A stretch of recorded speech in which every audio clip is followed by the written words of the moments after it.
Before we get into all the different classes, I just want to say some general characteristics about adverse effects of the antidepressants. So as we have figured out that they all somehow increase the different neurotransmitters, we can just think about beforehand what's going to happen if I, for example, increase norepinephrine. Because if a drug is a inhibitor of this norepinephrine transporter and increasing norepinephrine, well, you're going to have a couple of predictable adverse effects just based on norepinephrine going up. So I hope you're going to say, well, norepinephrine is going to increase my heart rate. Things like tachycardia, because we have the beta-1 receptor on the SA node.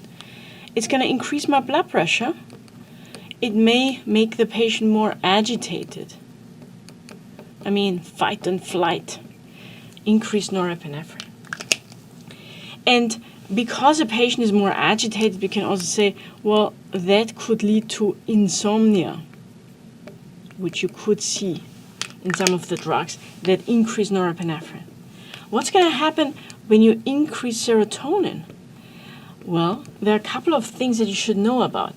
I always like to remember them with the 3 S's. S for serotonin. So one is stomach upset. So all kinds of GI adverse effects. And you may remember, actually 90% of our serotonin is in the GI tract.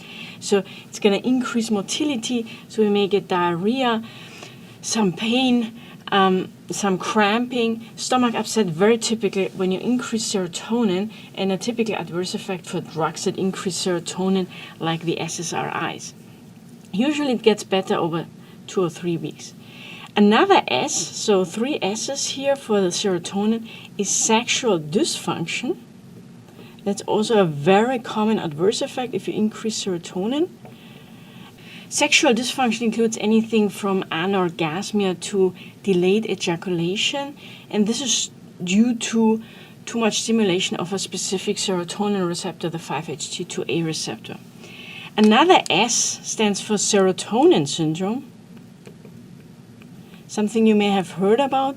Too much serotonin can lead to a dangerous syndrome called serotonin syndrome, where you mainly gonna see increased blood pressure, increased heart rate. There's also muscle rigidity, a lot of diarrhea, can be a potential fatal situation, which is mainly seen when there's a lot of serotonin around. So particularly be careful if you combine drugs that all increase serotonin.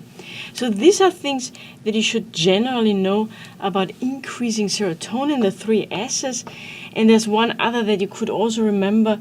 Serotonin has inhibitory functions on the platelets, so you can see increased bleeding when you increase serotonin. Now, another neurotransmitter that we could increase with an antidepressant is dopamine. And too much dopamine can lead to psychotic episodes, so psychosis.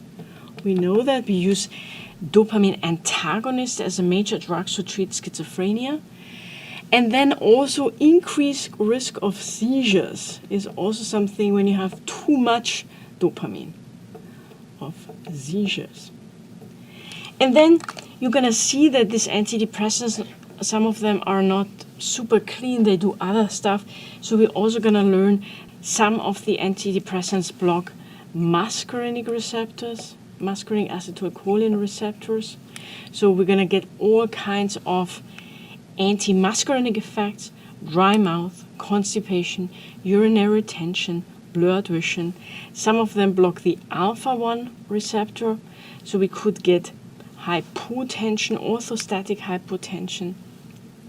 Some of them block the histamine receptor, H1 receptor, so we could get sedation and weight gain. But these are more off-target effects. I think what we mainly need to focus on are these neurotransmitters, because that's a mechanism of action of the antidepressants.